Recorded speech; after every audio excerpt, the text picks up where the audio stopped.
আল্লাহ রাব্বুল আলামিন সূরা আলে ইমরানে ডেকে বলেন, ইন্নাল্লাহা লা ইয়াখফা আলাইহি শাইউন ফিল আরদি ওয়ালা ফিস সামা।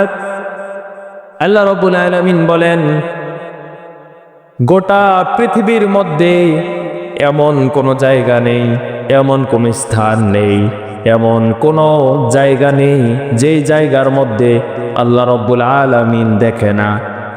আল্লাহ রাব্বুল আলামিন বলে, গোটা পৃথিবীর মধ্যে আমি যত জায়গা বানিয়েছি, সাগর বলো, নদী বলো, পাহাড়ের চূড়া বলো, গর্ত বলো, তুমি যদি মৃত্যুর ভয়ে সাগরের তলদেশেও যায় লুকিয়ে থাকো, যেই জায়গার মধ্যে দুনিয়ার কোনো মানুষ দেখবে না, দুনিয়ার কোনো জিনিস যেই জায়গার মধ্যে তোমাকে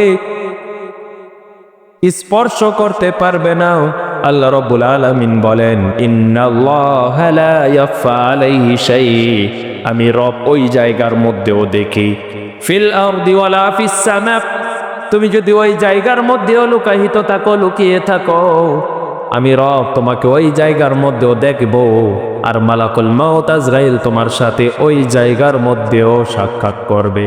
ঠিক না? আল্লাহ রাব্বুল আলামিন তাই বান্দাদেরকে ডেকে বলো, বান্দা তুমি তো গুনাহগার, তুমি মানুষ গুনাহগার, দুনিয়ার মধ্যে তোমার গুনার কোনো সীমা নেই, অসীমাহীন তুমি গুনাহ করেছ।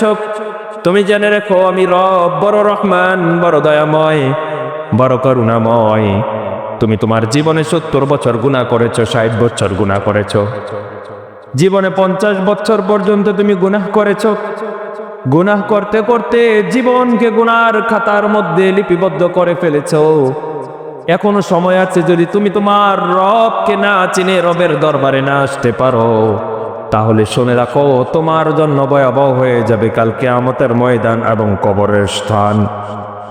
আমি তোমাকে কেমন ভাবে বলবো কবর কত ভয়াবহ জায়গা? আল্লাহ রাব্বুল আলামিন বলেন, কবর এমন একটা জায়গা, যেই কবর থেকে ফানা চাওয়ার জন্য গোটা পৃথিবীর মধ্যে শত শত মানুষ এসেছিল, যাদেরকে আল্লাহ রাব্বুল আলামিন দুনিয়ার মধ্যে ক্ষমা করে দিয়েছেন, তারপরও তারা কবর থেকে ফানা চেয়ে আল্লাহ রাব্বুল আলামিনের দরবারে কান্নাকাটি করেছেন। আল্লাহ তাআলা ডেকে বলে, বান্দা তুমি তো তার থেকে বড় পাপী, তোমার জীবনে তুমি অনেক গুনাহ করেছো, তুমি তোমার জিন্দেগিতে গুনাহ করতে করতে তোমার জীবনকে কাটিয়ে ফেলেছো। তুমি তোমার 50 বছর, 40 বছর, 60 বছর জিন্দেগিকে গুনাহ করতে করতে পার করে দিয়েছো।